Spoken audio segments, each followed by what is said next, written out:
আল্লাহর কাছে শুধুমাত্র কেবলমাত্র একটি ধর্ম মনোনীত, সেই ধর্মের নাম হলো ইসলাম।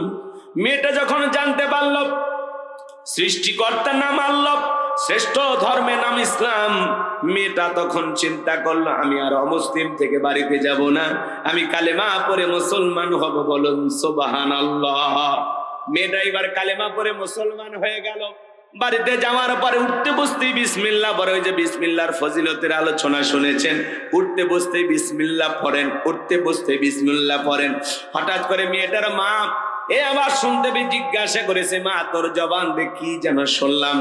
মেয়েটা ডেকে বলে, মা মুসলমান হবে যারা, মিথ্যা কথা বলবে না তারা, অকুলু কৌলাং সাদীদা, মুসলমানেরা হবে সত্যবাদী, মুসলমান কখনো মিথ্যা কথা বলতে পারে।